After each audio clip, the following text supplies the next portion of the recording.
Fuel and gas prices are on the rise, but that is not stopping the Biden administration from considering closing another U.S. pipeline in the Midwest. Oh, just what we need. 13 lawmakers sending the president a warning, writing, quote, Line 5 is essential to the lifeblood of the Midwest. Should this pipeline be shut down, tens of thousands of jobs would be lost across Ohio, Michigan, Wisconsin, and the region. Billions of dollars in economic activity would be in jeopardy, and the environment would be at greater risk. Fox and Friends first co-host Carly Shimkus is live in Toledo, Ohio, with three of those leaders. Carly, I'm so glad you're covering this story up close. Nobody else is. Yeah, really. Thank you.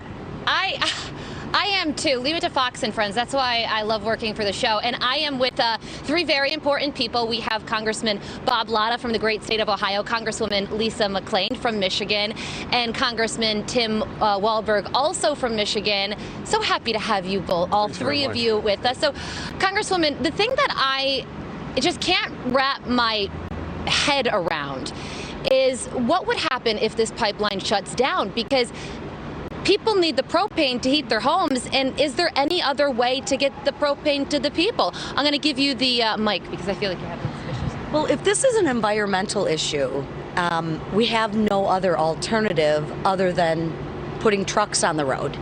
Last I checked, we have a shortage of truck drivers. Inflation's up. It's already going to cost us more to heat our homes. Do we have a solution? Because Line 5 provides 55% of the heat for the state of Michigan. That is such a good point about truck drivers as well. Congressman Walberg, what's going to happen here? This is a pretty complicated issue because the fate of the pipeline is in federal court right now. And also Canada is going to be talking to the Biden administration about it. So we have a court battle and also two countries battling over this pipeline. What can be done here, and what do you think is going to happen ultimately? Well, the purpose for our letter that we sent to the president was to remind him that there's a treaty that since 1977 it's been in place. We've had a pipeline that's that thick, going across 5 miles of the Straits of Mackinac that has been safe since that time. It's provided resources for us all. And I think if common sense prevails, and it looks like our letter is having some impact. Well, I'm glad that you brought that up, because Congressman Latta, you all did sign this letter, and the Biden administration's tone has changed over the course of the week. First, they said that they were looking at the impacts of shutting it down. Now they sort of backed off. So do you think that political pressure has gotten to the Biden administration over this issue? Well, I think so, because really we're in a misery index out there now. When you think about what we need to have in this country, our energy, and especially here in Ohio, what Line 5 provides for us, it's about 540,000 barrels of product every day. And you think about the propane for up in Michigan and also in Ohio. This is how so many people heat their homes. And also, our farmers are out right now. And I was talking to a farmer yesterday. They're drying grain.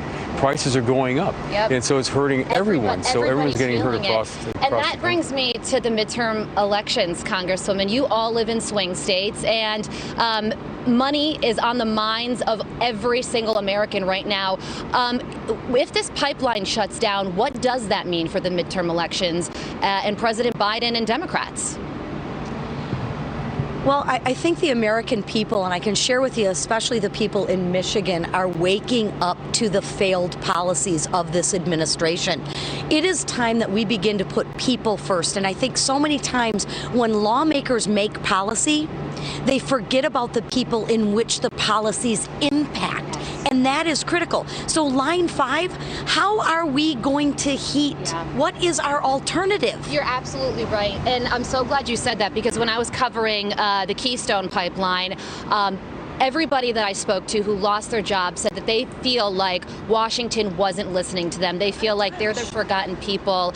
And it could happen again, but not on your watches, because you don't want the Line 5 pipeline to shut down, and you've made that very clear. And I will send it back to you in New York right now. All right. Very interesting stuff. Carly, thank you very much. And please thank your guests.